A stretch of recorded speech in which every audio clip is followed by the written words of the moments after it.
At the beginning of our movie today, we get to know Niels Cox and we learn that he works in freelance jobs. After finishing his work, he returns to the house where he lives quietly with his wife Grace and his son Kyle. When Kyle arrives, he greets his mother and asks if he can take her car. She agrees and he takes the keys and leaves. After Kyle leaves, they have dinner together and Grace reminds Niels that he has to say a few words to the people today. Niels hesitates, but Grace encourages him, saying that people are trying to thank him. After getting ready, Niels and Grace head to a program. Niels receives an award for the services he provides to the community, and after he takes it, he stands in front of the people and gives his speech. Meanwhile, Kyle is at work at the airport with his friend Dante, and suddenly they encounter a gang of criminals who attack them. The gang captures them and beats them brutally, and then Kyle is injected with a drug. Dante is terrified by what he sees and struggles to free them, eventually managing to escape at night. On the other side, we see a young boy refusing to go to school, and then his father, the gang leader, comes and asks him why. "Do you want to go?" He asks if it has anything to do with the boy who bullies him at school. Then he starts giving Ryan a lecture about defending himself, telling him to hit the boy if he hits him again. But Ryan hesitates and doesn't want to resort to violence, and his father is not happy at all with his son's behavior. Meanwhile, we see the gang that attacked them getting out of the car, leaving him on a chair with glasses on, and we notice that Kyle has lost consciousness.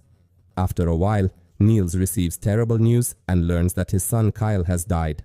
The coroner explains to him that the reason was that he took a very large dose of drugs and tells him that they found opioids in Kyle's blood. Niels is shocked and refuses to believe it because he knows his son and insists that Kyle never used drugs. However, the investigator dismisses his objection to the investigation's findings and tells him that the evidence is clear. After that, they hold a funeral and bury Kyle. Niels starts using drugs because he can't bear the pain, and then he takes his hunting rifle, wanting to end his life because he believes there's no reason to live. But what he doesn't know is that sitting in the garage and looking at him just before Niels pulls the trigger, he hears someone moving. Dante appears in front of him looking disheveled and terrified with his clothes in tatters and blood on his face. He tells Niels that he's been hiding since the day of the attack and struggles to speak. He explains that Kyle didn't know anything about what happened, but he found out as soon as the gang arrived. Then he starts talking about the people who came, and Niels becomes even more surprised. Dante asks for money, saying that if they find him, they won't let him go, prompting Niels to get up. He grabs him by his clothes and bangs him against the wall, demanding to know exactly who is responsible for his son's death. Dante swears he doesn't know everyone who was there, but he gives him one name, which is Speedo. Immediately, Niels asks him where he can find this Speedo. In the next scene, Niels goes to the bar, carefully and calmly observing the situation until he spots Speedo and follows him into the elevator. He asks if he is Speedo or not. When Speedo realizes he was being watched and followed, he threatens Niels and warns him that if he interferes, he won't let it go. However, Niels remains unfazed and presses him further. He responds and tells him about what happened to his son, but Speedo denies everything. At that point, Niels starts losing his temper and hits him. Then he takes him to his car and continues interrogating him. Speedo tries to catch his breath and mutters the name of another person, Limbo, saying he was the one who gave the orders. After Niels gets the information he needs, he kills Speedo to prevent him from warning the others. Then he takes him far away and dumps his body in a nearby lake. When Niels returns home, he finds Grace sitting silently without saying a word, so he asks her if she's going to ask him where he was. But Grace remains silent, and at that time, Viking is informed that Speedo has disappeared without a trace, and he gets upset when he learns that Ryan heard about what's happening. Later, while they're driving in the car, Ryan asks who Speedo is. Viking tells him that he's one of his employees and changes the subject. Then he finds cookies with Ryan's lunch and asks him who put the cookies there. He throws the cookies out the window, saying the ingredients aren't healthy. He then looks at Ryan and tells him he has nothing to do with Speedo's disappearance. Meanwhile, we see two others. The officers are driving in the car. Then they see kids sitting and smoking hashish, so one of them gets out of the car, confronts them, and tells them it's illegal to smoke outside. But then her colleague tells her that if she wants to live, advance in her job, and get promoted, she needs to accept the values of society. At night, Niels can't sleep, so he goes to the garage. The next day, he starts tracking Limbo, the man Speedo mentioned to him, and then he goes to a dress rental shop and finds Limbo there showing dresses to women. When Limbo asks him what exactly he wants, Niels tells him he wants to buy a suit. When Limbo asks him about his bride, Niels hesitates before answering, then tells him that he and his wife are renewing their vows. After that, Limbo asks to take his measurements, but quickly goes to grab his gun to shoot. Niels reacts swiftly, dodges the bullet, and manages to take the gun from him. He confronts him and demands to know who the killer is. However, Limbo refuses to talk and gets beaten until his teeth break. At that point, he tells him he has nothing to do with what happened and mentions that someone is smuggling drugs through the airport where Kyle works. After hearing this, Niels. He gets very angry and kills him too. He throws his body in the same lake where he threw Speedo. When he returns home, Grace sees him. She tries to connect with him and asks him simple questions about their son's interests and habits, hoping they could remember him together. But Niels can't respond, and he feels that this approach hurts him more and makes it harder for him to move on from what happened. At the same time, he gets upset when he can't find his gym bag. He provides his method with a great nutrition plan and wants the boy to eat the same food for breakfast, lunch, and dinner. After that, she says she desires to reach an agreement with him on several matters, and she wishes for Ryan to accompany her for a duration of 10 days and to spend 4 days with him. However, Viking hesitates and responds by saying 14 days with him or none at all with her. When Mustang arrives, she departs, and subsequently, Mustang informs him that Limbo has vanished. Following this, he becomes even angrier and begins shouting at his men and engaging in arguments with them to uncover who is responsible for what is occurring to his men. Ryan and Mustang observe him from the house, while on the other side, Niels persists in his quest for revenge, confronting yet another one of Viking's men, assaulting him and compelling him. He reveals everything he knows and subsequently kills him as well. Following this, he discovers the cocaine the individual was transporting, takes the body, and disposes of it in the lake. Upon Niels' return home, he finds the house empty and realizes that Grace has packed her belongings and left him a note. Niels sits on the couch to read the note, feeling shattered and isolated. He then decides to visit his brother Brock, who once lived in the criminal underworld. Niels informs Brock that Kyle has died and that someone murdered him. Brock invites him inside, but Brock's wife perceives Niels as a criminal and treats him discourteously. After Brock with his acquaintances, he returns to Niels and tells him exactly what happened, saying that Dante stole gold from one of Viking's operations. When Viking discovered the matter, he sent men after him. Kyle's problem was that he was in the wrong place at the wrong time, and unfortunately, that led to his death. This explanation makes Niels even angrier, and now he wants to kill. He tells Brock that he has killed 3 of the men and dumped them in the lake. Then he asks if he can find where Viking is, but Brock tells him he won't be able to reach him at this time. He loses control of himself because he discovers that 3 of his men have disappeared, and now he's convinced that White Bull's enemy is behind what's happening. He starts ignoring logic and plans to harm White Bull. We learn that there is an agreement between him and his enemy, which is that each one stays out of the other's business. However, Viking starts to doubt everything that's happening and threatens to break this truce. After that, Viking's men go to carry out the orders. They attack White Bull, capture one of his men, and interrogate him, but the man doesn't say anything at all.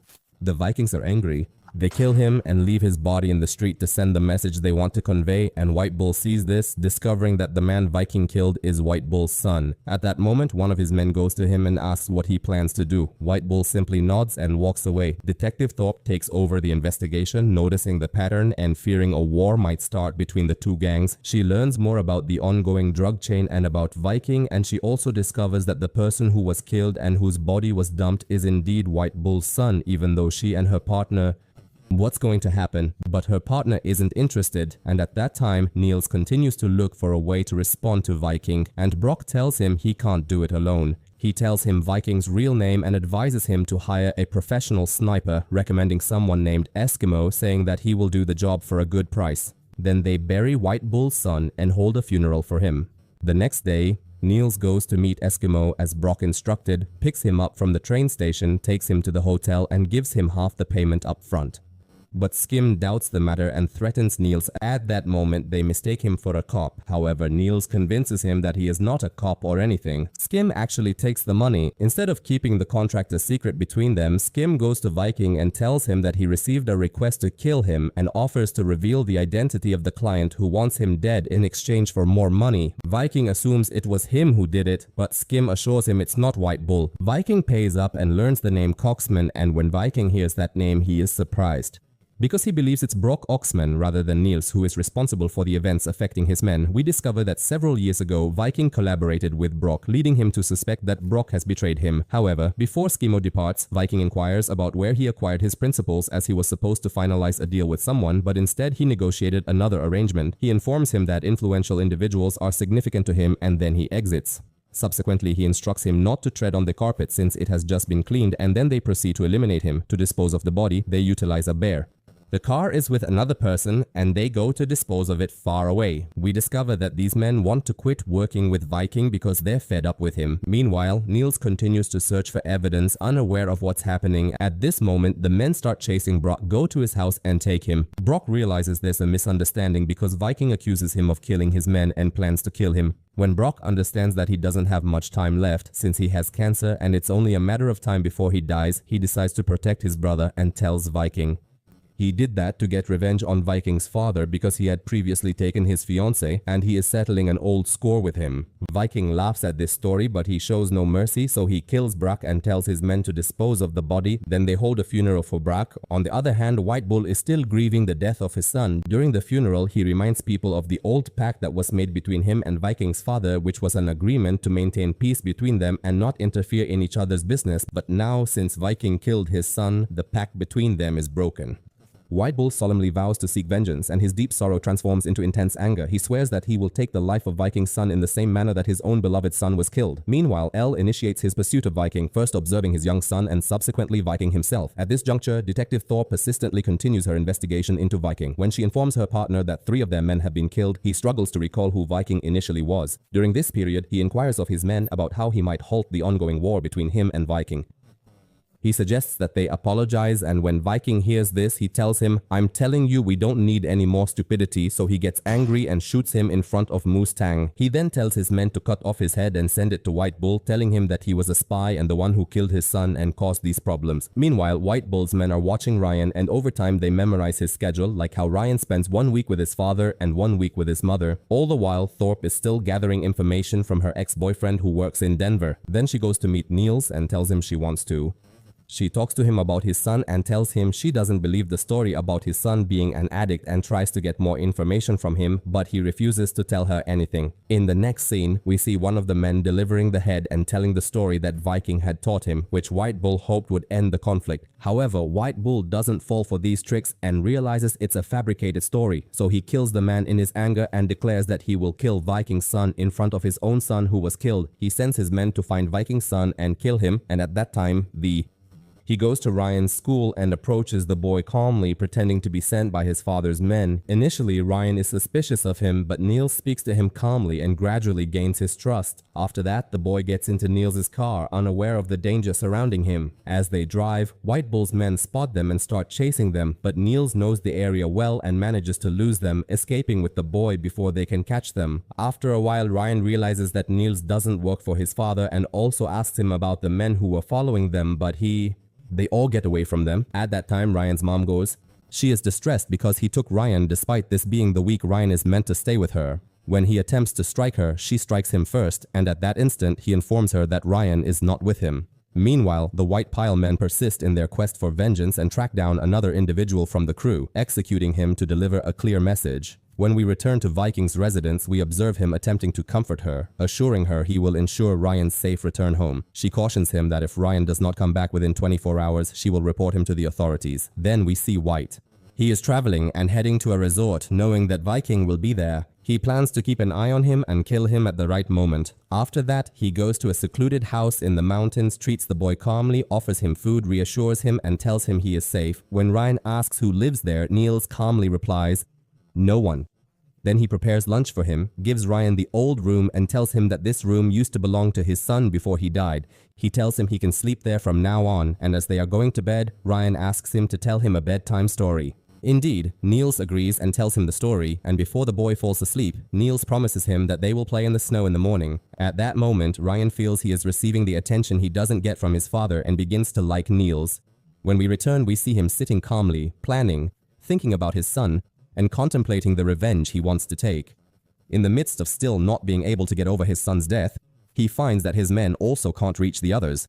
At the same time, he talks to the school guard and learns exactly what happened with Ryan, and the school guard admits to him that the name Coxman is the one who took the boy, and when Viking hears this name, he understands the whole story and realizes he killed the wrong person, and that Niels is behind all the mess happening from the start, so he gets angry and starts planning to chase him. Meanwhile, Niels decides to confront him, so he calls him and tells him that he has Ryan and warns Viking to come alone if he wants to see his son alive. Viking agrees, but secretly takes his men and goes to Niels' house. They enter the house and start searching every corner, but they don't find Niels anywhere. While they are searching the place, Niels is actually far away, taking Ryan out and playing with him in the snow on a snowmobile. The boy is laughing, having fun, and watching the machine, all without any idea of what's happening. As they are walking, Thorb and his partner stop them and ask about Ryan. Niels calmly replies that the boy is his nephew. The officer tells him that he saw many cars heading towards Niels' house. When Niels hears this, he immediately understands that Viking didn't come alone and that his house is surrounded. Meanwhile, in the house, Viking searches every room until he sees the snowmobile from a distance. He gets it. Niels is in close proximity. He persists in his search for him and is now covertly working on his behalf. He makes the decision to contact Paul at that precise moment and informs him of the exact location. At that time, he is seated in the snow, waiting with his rifle, prepared to kill. When a Viking vehicle appears, he takes aim at it, but before he can fire, Ryan speaks and diverts his attention. Val lowers the weapon, escorts the boy to the cabin, secures him inside, and instructs him not to move until he returns. Then he ventures out once more and conceals himself beneath a car. They apprehend him and compel him into their vehicle, transporting him to Viking. Viking strikes him and insists on knowing the location of his son. Niels responds that he is unworthy of having a son like Ryan. Subsequently, White Bull's vehicles arrive and his men commence shooting, with the opposing men retaliating. The previously calm and serene situation in the mountain becomes chaotic, with both gangs firing from every direction. Individuals from both factions fall one after another until solely White Bull and Viking are left. Viking attempts to flee in his vehicle, but Niels halts him when the car He fires at him and subsequently, Niels enters his vehicle to depart. However, White Bull enters beside him armed with a gun. In the following scene, the police arrive at the location, observing the bodies in astonishment. One officer discovers a fellow officer who is on the verge of death and requests him to convey a message to his wife, but regrettably, he passes away before he can communicate the message. Meanwhile, Niels is traversing the snow when he realizes he is not an adversary, so he sets the gun aside. As they proceed, one of White Bull's men descends with a parachute. Nonetheless, inside the vehicle, and this marks the conclusion of our narrative for today. Please stay tuned for upcoming videos and detailed summaries. Farewell.